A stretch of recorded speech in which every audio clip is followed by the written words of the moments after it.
Now, in order to continue styling our text and to change the text properties and learn about different ways of styling our text, then we actually need a little bit more content than just these 2 lines of text.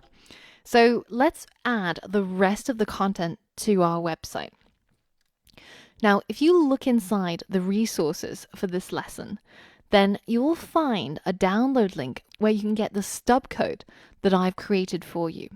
Now, once you download it, then you can right-click and open it using Atom. Now, this is what I've created for you, and it's basically just the structure of the rest of our website. Now, what I want you to do is just to copy the entire file and then paste it into your index.html, and you're going to replace your middle and your bottom container, but nothing else. So as you can see, the stub code includes the middle container as well as the bottom container. So we're just going to wholesale put that into your current index.html, and you're going to replace these bits of stub code which I've placed in here. Now, for those of you guys who might be interested in what all of this means or what it is that I've put in here, what is all this mumbo jumbo, it might be good to explain to you.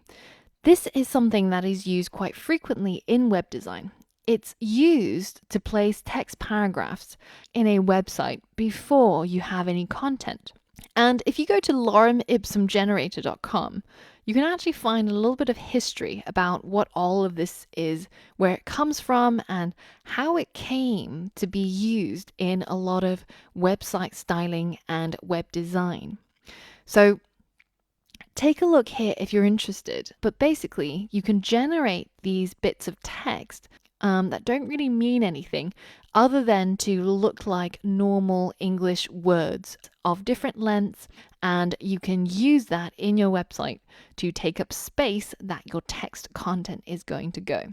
So you can generate, say, 1 paragraph or 5 paragraphs, and there's even other generators where you can get more specific than that. For example, you can have 4 sentences or specify the number of words. You can say if you want short, medium, or long sentences, and it will generate it for you as well. So that's pretty useful when you're creating websites and you haven't yet got the content for the text yet.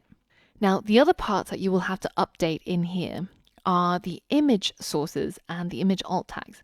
Now, the first image here is for your profile photo, so a picture of yourself, or, if you don't want a picture of yourself, then put any picture you like. And these other images are for your skills that you're going to describe in your skills section.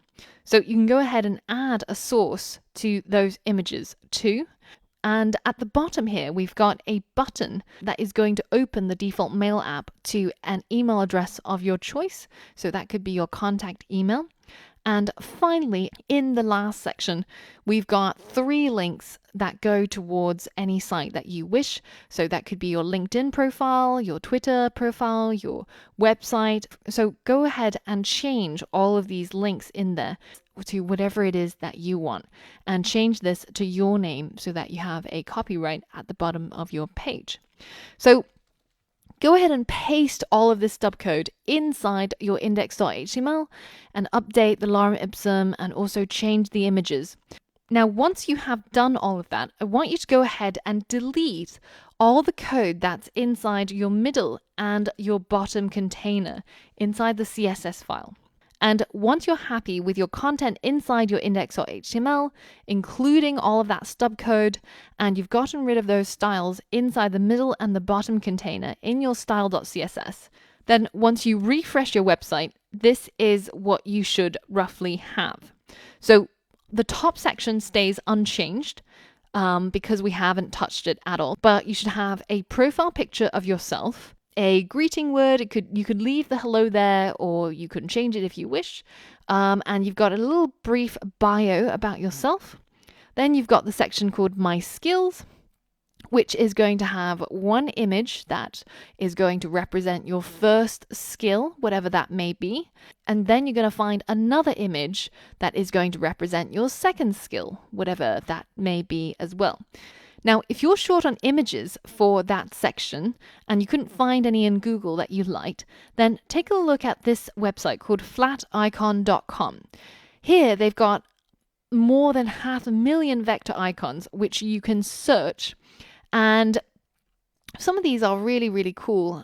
For example, these little profile ones, or you can search for something like computer, and you've got these really nice packs that you can use free for commercial use as long as you give adequate attribution.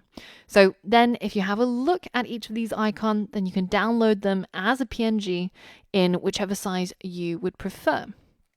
And you can insert those into your web page as a relative URL. Now, if you happen to find a nice looking image on Google, or you found an image of yourself, then you can simply get the URL by just right-clicking and copying the image address and pasting that into the source on your website. Now, if you wanted an image that was an animated GIF, perhaps, then a good source is to head over to giphy.com, and you can search for something that you want to include. And if you select the sticker tab, then you will get these transparent GIFs, which will look a lot nicer on your page because your background color will go all around it instead of it being just a square or a rectangle. And finally, at the bottom, you've got a contact me link that takes you to whichever email that you would prefer to be contacted by. And you've got your social links at the bottom that go towards wherever you want it to. So this is the rest of the content for our website. And for the remaining lessons, we'll be styling this content to make it look more and more like a professional personal site.